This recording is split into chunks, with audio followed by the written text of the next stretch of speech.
Curso de Espiritualidade, compreendendo a realidade espiritual. Olá, amigos, meu nome é Paulo HC Gonçalves e estamos em nossa 7ª aula. Para os ocidentais, o melhor professor é o próprio Cristo. Ele nasceu na Palestina, em uma cidade chamada Nazaré. A sua vida é um exemplo de trabalho e dedicação à evolução da humanidade. O próprio Cristo não escreveu nenhum ensinamento. Tudo que se atribui a ele é obra dos seus seguidores. Esse é o grande problema do cristianismo, pois os intérpretes dos ensinamentos do Cristo se multiplicam ao infinito. Nos textos atribuídos ao Cristo, nós temos a declaração que ele falava por parábolas. Isso significa que muito que ele falou não é compreendido nem mesmo pelos homens de nossa época. De qualquer forma, o valor do seu ensinamento ultrapassa os dos homens ao longo da história. Pelo meu ponto de vista, creio ser a oração do Pai Nosso o relato mais fiel de todos os textos atribuídos a ele. Por isso, analisaremos a realidade do mundo espiritual, tendo como ponto de referência uma das muitas traduções do Pai Nosso em língua portuguesa. Logicamente, analisarei como faz os inúmeros intérpretes do Evangelho, apenas contribuindo com minha opinião pessoal. Vamos acompanhar o vídeo. Que Deus abençoe a todos nós. A forma de orar, Jesus nos ensinou. Tem uma passagem lá do Evangelho de Mateus, se não me engano, que ele fala: Pai nosso que está no céu.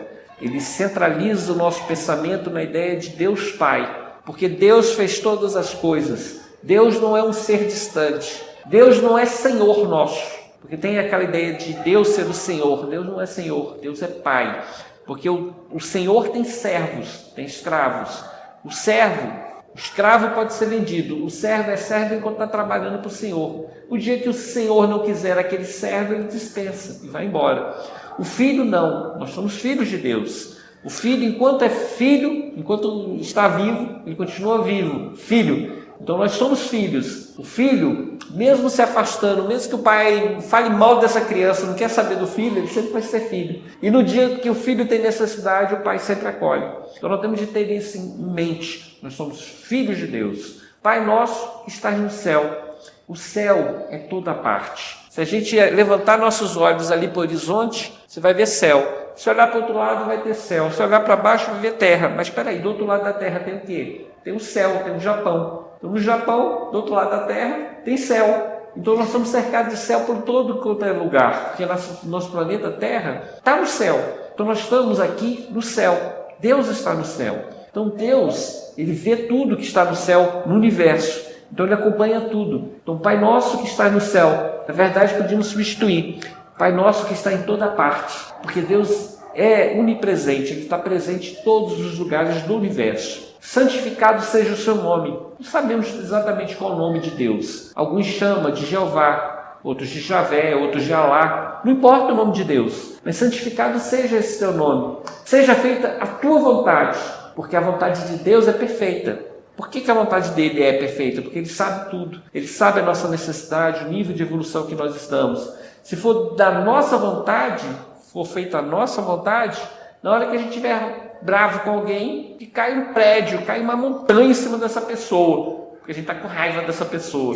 Então não pode ser a nossa vontade, tem que ser a vontade divina, que perdoa, que olha o merecimento, a necessidade de cada um, e dá a cada um de acordo com a necessidade. Então, Pai nosso que está no céu, santificado seja o vosso nome, seja feita a vossa vontade, assim na terra como no céu.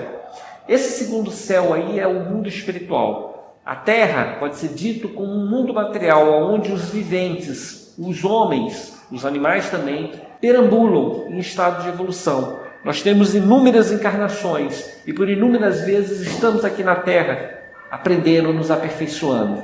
Mas também temos muitos momentos de desencarnação. A gente perde o corpo físico e encontra o quê? O mundo espiritual. Encontra o mundo de Deus, o mundo céu, né? O mundo espiritual. Então, que a vontade de Deus seja feita aqui na terra, assim como nas diversas regiões espirituais. Jesus, quando esteve na terra, ele falou que ia preparar nossa morada, e que a casa do Pai tem muitas moradas, porque cada um de nós é um espírito em um determinado nível de evolução. E eu não estou no seu nível de evolução, assim como minha esposa não está no meu nível de evolução. Cada um de nós tem uma evolução um pouquinho diferente. Aqueles espíritos que estão no mesmo patamar se encontram aqui na Terra e no mundo espiritual. No mundo espiritual existem regiões muito evoluídas, onde os espíritos eleitos, perfeitos de Deus, já comungam com o próprio Deus. Existem regiões intermediárias, em regiões parecidas com a Terra, que os espíritos não são nem bons nem ruins. E existem regiões trevosas, sombrias, de desequilíbrio, de dor, onde espíritos que gostam da bebida, do vício, do álcool, do desequilíbrio, da bagunça, estão agrupados. Para a gente entender as casas do Pai, basta ver uma cidade. Tem um local onde as pessoas se reúnem, numa igreja, por exemplo, para orar, para pensar em Deus, para se purificar, para se santificar. E existe o bordel, onde temos música também. A igreja tem música, mas o bordel também tem. Só que as músicas profanas, músicas levadas ao sexo, que lembram a droga, a bebida, né? Então nós temos lá a prostituição na igreja, a castidade. Nós temos outro ambiente, a escola, onde se procura os valores da alma, valores intelectuais, do conhecimento. Então cada ambiente é como se fosse um mundo diferente, é como se fosse uma vibração de energia diferente. Então no plano espiritual tem diversas graduações de energia, de pensamento, onde os espíritos que têm sintonia com essas graduações de energia, cada um na sua caixinha, cada um no seu grupo, vão se reunir para pensar e falar das suas necessidades, enfim, das suas afinidades para aquele assunto específico. Então a casa do Pai, que é o universo, tem muitas moradas. Pode ser que a gente fique junto com nossos parentes e amigos quando a gente morre. Pode ser que não, porque depende da evolução. Se eu tiver a mesma evolução dos meus filhos, eu vou ficar perto deles quando eu morrer, quando eles morrerem. Mas se meus filhos tiverem outros interesses, se tiver interesse pela música, possivelmente ele vai ficar junto dos músicos. Se eu tenho interesse mais material, possivelmente eu vou para o lado mais material. Cada um de acordo com o seu interesse. Esse é o universo. Então, Pai nosso que está no céu, santificado seja o seu nome, seja feita a sua vontade, se na terra como no céu, o pão nosso de cada dia nos dai hoje. Nós temos de pensar em Deus como provedor também. Nós pedimos a Deus que Ele nos dê o alimento, nos dê aquilo que nós precisamos. Mas temos que lembrar do dia de hoje, porque não adianta ficar pensando no pão de amanhã, no pão da semana que vem, no pão daqui a um mês, daqui a um ano. Deus sabe da nossa necessidade, que vamos ter necessidade de pão pelo resto da vida.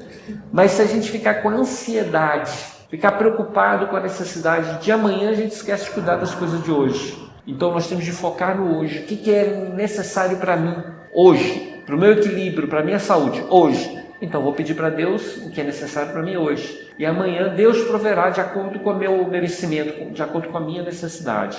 Ah, mas Deus não proviu, né? Deus não me atendeu no meu pedido. Vai acontecer. Vai ter dia que eu vou passar fome. É normal isso, porque são os testes da vida. Então, se estamos passando fome, vamos agradecer também a Deus. Pegando a lição de Jó. Jó era um homem rico que tinha mais de uma esposa, tinha muitos filhos, tinha uma riqueza imensa. Um dia, pela lenda que está lá na Bíblia, diz que o demônio fez uma aposta com Deus e tirou todas as coisas de Jó, inclusive a saúde. Jó ficou em lepra, carne viva, numa estrumeira, no local onde guardava o esterco dos animais, no local que ele deitava para descansar, que era o único local que ele se aquecia, porque o resto do local que ele estava, no relento, ele sentiria frio. Então ele resolveu dormir numa estrumeira. E mesmo assim, pela aposta que o demônio fez com Deus, era para Jó negar a Deus, amaldiçoar a Deus, ir de contra Deus. Mesmo assim, Jó falou que era bendita a vontade de Deus, que se fizesse a vontade dele na vida dele. E Deus recompensou Jó, dando muitos mais esposas, mais filhos, mais riquezas para Jó. Então nós temos essa lenda que está na Bíblia, que é uma lição magnífica para nós. Nós temos que confiar em Deus, na vontade dele, que ele vai dar o que é necessário para nós. Mas aquele dia que eu não receber o necessário, mesmo assim eu tenho que agradecer. Porque se Deus me tem provido durante 365 dias da minha vida, se um dia me faltar, ou seja, num determinado período me faltar, vamos confiar, porque é o testemunho que eu tenho que dar para mim mesmo, para mostrar que eu já sei, que eu já acredito, que já tenho condição de vencer aquele desafio, aquela situação, e me fortalecer, confiante em Deus, agarrado na mão de Deus em pensamento, e seguir em frente, porque eu vou passar por aquela situação e vou reerguer e vou ser até melhor, mais recompensado, mais premiado por Deus. E essa recompensa é uma garantia certa de Deus, porque não existe como a gente passar pela terra sem se melhorar. Então, quando a gente morre, a gente merece uma morada, um local melhor para nós. E em cada renascimento, a nossa vida fica melhor. Nasceu de novo, vida melhor. Nasceu de novo, vida melhor. É uma progressão infinita, até a gente não precisar mais reencarnar. Quando a gente já tiver pago tudo que tiver pago, quando a gente tiver aprendido tudo que já tiver aprendido, aí a gente não precisa mais reencarnar. Viveremos em espírito ao lado de Deus, fazendo a vontade dele, que será nossa, porque a gente vai ter comunhão de pensamento. Nós entenderemos Deus e Deus entenderá a gente. E é como se nós fôssemos um. Tem uma passagem muito bonita no Evangelho, não é do Evangelho, já é de Paulo de Tarso, 1 Coríntios. Nós temos lá uma passagem que ele fala que nós somos o corpo de Cristo. Assim como o corpo tem inúmeras peças, a mão não pode dizer para o pé, né? Não tem nada contigo porque eu sou mão, você é pé. Né? Não pode dizer o olho para o ouvido, né? Não tem nada com você porque eu sou olho e você é ouvido. Na verdade, todas as partes do corpo são necessárias, assim como todas as pessoas são necessárias. Então, nossos filhos são necessários, as pessoas que a gente não tem afeição são necessárias, porque todos nós estamos aqui na Terra em evolução. Nós todos fazemos parte desse corpo do Cristo, quando fazemos a vontade do Cristo, seguimos o ensinamento dele. E o próprio Cristo é uma parte de Deus, porque a partir do momento que ele faz a vontade de Deus, é como se Deus estivesse presente. Somos individualidades. Cristo é Cristo, Filho de Deus, Deus não é Cristo, e nós não somos Cristo. Mas nós fazemos a vontade de Cristo e, consequentemente, a vontade de Deus, como se fizéssemos parte de um só corpo. Dando outro exemplo, né? Eu estou em harmonia com meu filho. Se meu filho fizer a minha vontade, é como se eu estivesse fazendo, né? Se eu falo com meu filho vai ali e leva essa cesta de alimento para a vizinha que mora lá na casa 51. Ele cumprindo a minha vontade, é como se eu estivesse fazendo, porque o recurso é meu, o dinheiro é meu, o filho é meu, e o filho está me obedecendo. É como se meu filho fizesse parte de mim, tá certo? Então, temos de colocar isso na nossa cabeça. A vontade de Deus tem que predominar a nossa, ele nos dá o que nós necessitamos. Então vamos aqui no Pai Nosso. Pai Nosso, está no céu, santificado seja o vosso nome, seja feita a vossa vontade, assim na terra como no céu. O pão nosso de cada dia nos dai hoje. Perdoai-nos os nossos defeitos, eu esqueci a palavra certa, nossos pecados, assim como nós perdoamos as pessoas que pecam contra nós. Então, do mesmo jeito que a gente quer ser perdoado, porque a gente comete erro. Eu não sou perfeito, tem hora que eu vou falar mal com minha esposa, tratar mal a ela. Na rua, de repente eu vou, né, cortar um outro carro, vou atrapalhar a vida de um outro motorista. Do mesmo jeito que eu cometo erros na minha vida e quero ser perdoado, eu também tenho a obrigação de perdoar. Isso é uma lição muito importante para nós, porque a gente pensa nessas coisinhas pequenas, mas o perdão verdadeiro começa dentro do lar. Eu talvez atrapalhe meus filhos, né? Eu tenho dois rapazes. Tem hora que a minha perturbação, meu desequilíbrio é tão grande que afeta o equilíbrio deles. E eles faltam querer me matar, mas tem que me perdoar porque eu sou pai deles, né? Então, do mesmo jeito que eu quero perdão dos meus parentes, dos meus amigos, perdão de Deus pelos meus pecados, eu tenho a obrigação de perdoar. Porque se eu não perdoar, como é que eu vou querer o perdão? Do mesmo jeito que eu faço para o outro, eu quero receber esse favor para mim, para mim mesmo. Para eu perdoar, para mim ser perdoado, eu tenho que perdoar. Você quer falar alguma coisa? Não? Pode terminar. Então, Pai Nosso, está no céu, santificado seja o vosso nome, seja feita a vossa vontade, assim na terra como no céu. O pão nosso de cada dia nos dai hoje. Perdoai os nossos pecados, assim como nós perdoamos quem tem nos... que mais? Como é que é o restante? Assim como nós perdoamos a quem nos tem ofendido. Eu ofendi. O que mais? Não deixeis cair em tentação. Muito bem. Essa tentação aí ela é complicada. Não deixei cair em tentação, porque a tentação vem. ela vem de tudo quanto é lugar. É um amigo que vem falar assim, uma cervejinha. Vou pro lado da bebida, que é o mais fácil de dar exemplo. Né? Uma cervejinha só não faz mal. A gente para e pensa, mas espera aí, uma cervejinha só, quem que fica numa cervejinha só? Uma cervejinha puxa outra, que puxa outra, quando a gente vê já está bêbado. Já está com dor de cabeça no dia seguinte, já está com a consciência pesada no dia seguinte, porque fez besteira. Então a tentação é alguém que chega para nós e nos induz ao mal.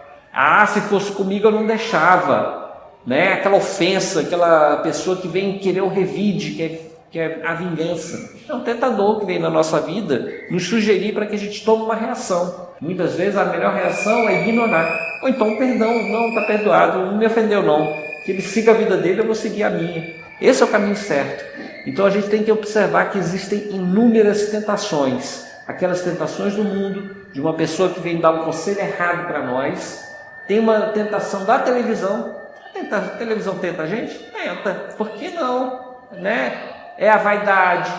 Mas mulher lá na televisão é tão bonita, tão alta, tão bela, tão rica, tá? Dá uma inveja dela, dá uma raiva dela, que ela queria que ela morresse, batesse aquele carro dela. É uma tentação da televisão, que a pessoa a gente nem conhece quem é, só um personagem da novela. E a gente fica com aquele pensamento assim, querendo ter a vida da outra pessoa lá. Não é minha vida, não é minha realidade.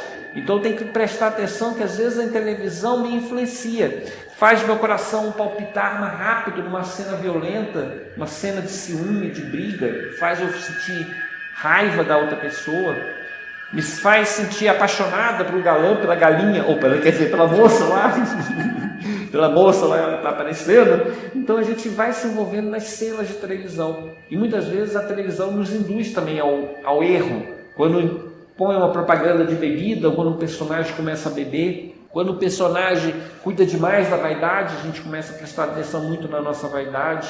Quando mostra uma marca de chinelo, de carro, de não sei o que, e a gente se sente tentado, é uma tentação também. Às vezes a gente não tem dinheiro para pagar a conta, a água, a luz, o telefone, mas vai lá e compra um celular de R$1.500, de R$2.000, não está nem precisando. Tá? E isso acontece muito aqui no Jardim Gás. Às vezes a pessoa vem aqui pedir uma cesta de alimento. Aí eu falo assim, não, tudo bem, a gente providencia uma cesta de alimento, que a pessoa está passando fome. Mas naquele mesmo dia que veio pedir, ela foi lá na loja e comprou um celular. Mas como é que tem um celular, tem dinheiro para comprar um celular, mas não tem dinheiro para comprar um alimento? Né? Então uma tentação que vem na cabeça da pessoa, eu falei meus dias só para dizer, mas naquele mesmo espaço-tempo, no mesmo mês que a pessoa teve a necessidade, ela teve dinheiro para comprar o que não devia. Né? A pessoa, isso já aconteceu aqui, a pessoa está passando fome, né? Aí parece um dinheirinho, R$50. Em vez de comprar uma comida, compra uma caixa de cerveja. Né? Não tem lógica, vai fazer festa para quê? Né? Comprar uma carne, comprar uma cerveja. Eu falei, mas peraí, não estava pedindo uma cesta de alimento? Isso acontece às vezes aqui, tá? Na comunidade.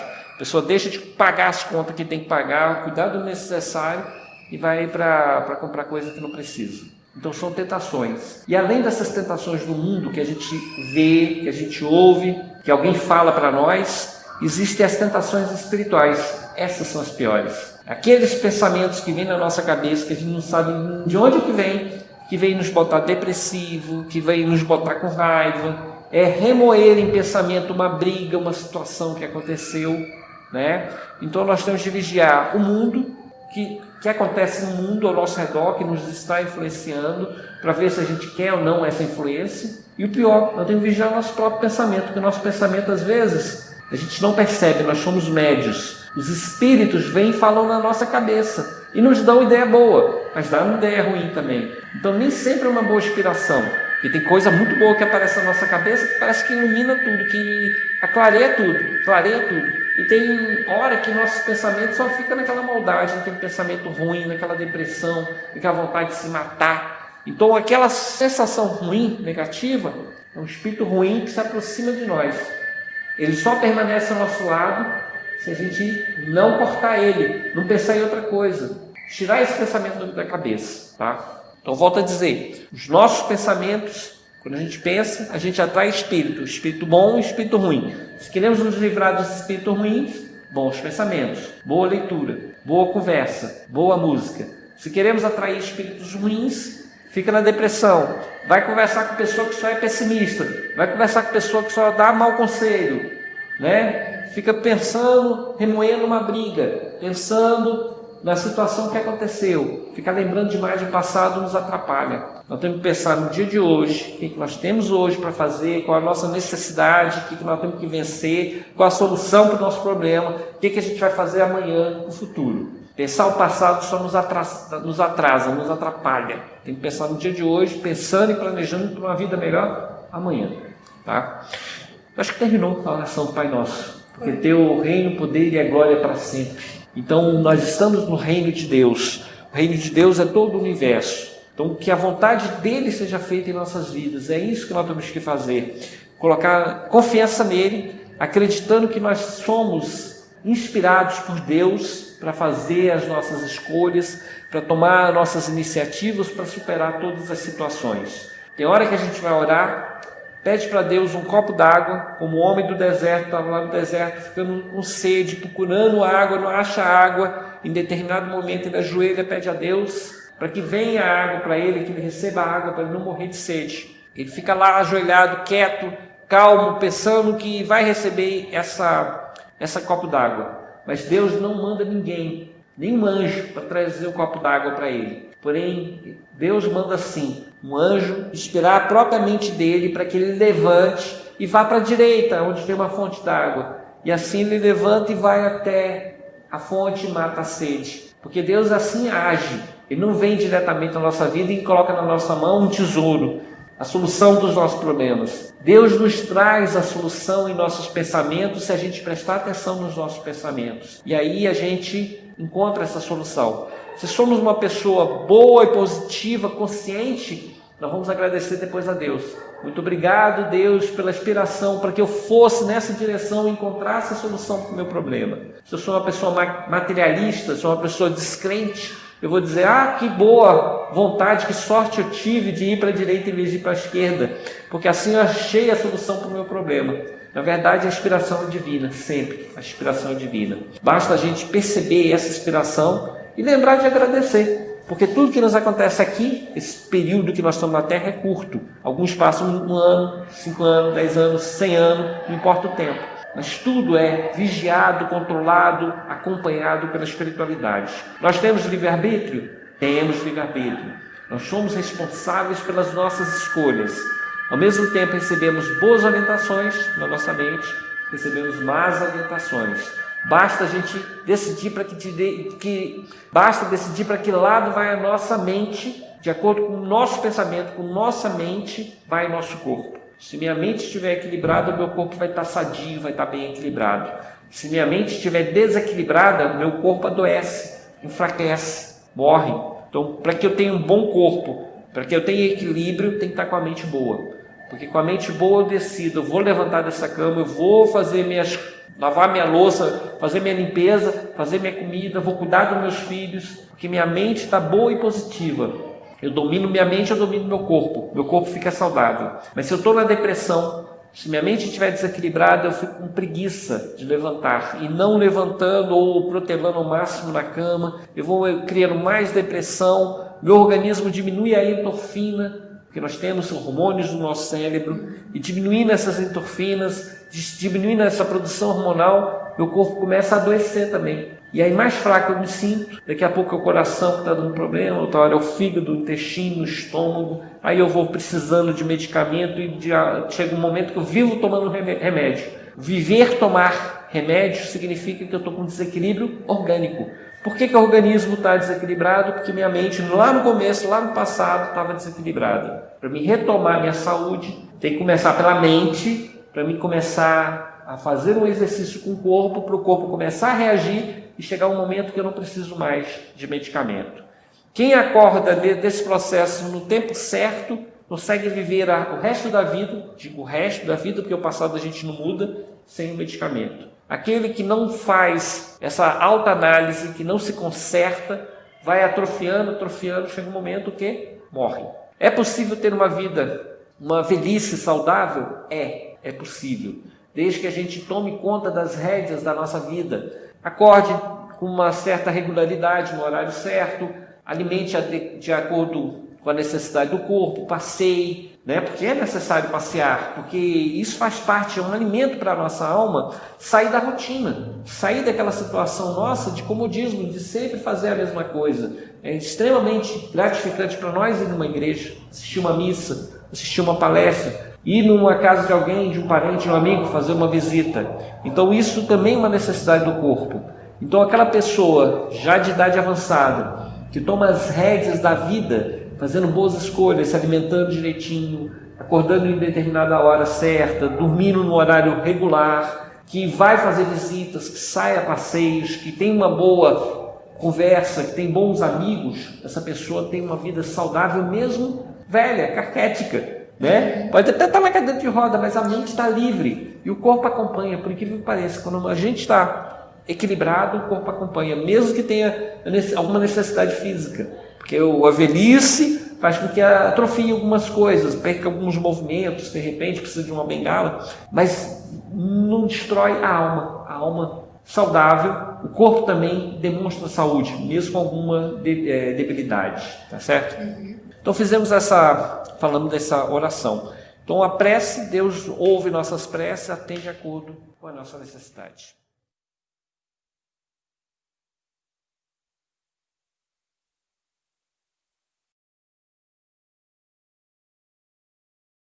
Aos poucos o dia nasce, trazendo nova alegria para a humanidade. Os pássaros cantam, pulando de galho em galho, buscando alimento para seus filhotes. Dentro de um casarão rústico, velho senhor levanta com dificuldade, rumo ao banheiro. Ele reclama enquanto anda. Infeliz sorte a do homem velho, após aguentar anos de amargura no sustento da família, se fez sozinho no derradeiro momento da vida. Atravessando a parede do quarto, entra o espírito de Boa Senhora, que pelo retrato na parede só pode ser a esposa falecida daquele velho resmungão. A solidão, meu velho, é questão de escolha, Diz a senhora que enlaça o velho em um abraço. Se você não afastasse as pessoas com seu mau humor, você se veria cercado de amigos.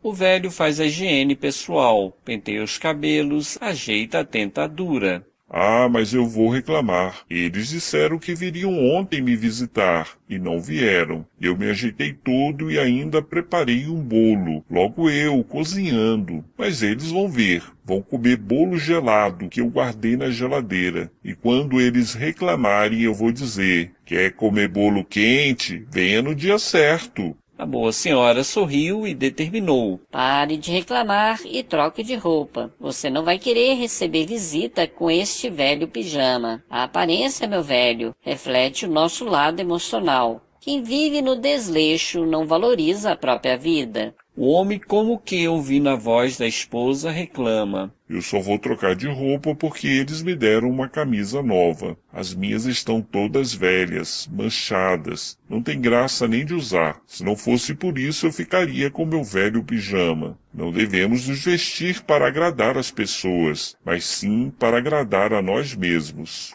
O homem troca de roupa e depois vai até a cozinha para fazer o café. Ele olha para a cesta de pão vazia e reclama. Maldita hora que dei ouvidos para o médico. Não pode comer pão, não pode comer açúcar. Não pode comer macarrão, não pode comer nem isso nem aquilo. Ora as bolas, não pode comer nada. Para que serve a vida se não podemos nem comer? A vida é muito mais do que o alimento. Um instante de prazer não justifica anos de sofrimento. Meu velho, a disciplina faz bem para a nossa educação. Aquele que domina o corpo domina a mente. O velho liga a TV e fica passando os canais sem emoção. Ah lá, tudo repetido, toda a mesma coisa. Não sei como esse povo sobrevive. Até as notícias são as mesmas de ontem. Que graça que tem. A Boa Senhora sorri para o velho e diz. A culpa não é da televisão. É você que não aproveita o seu tempo de forma ativa. Se você visitasse as pessoas,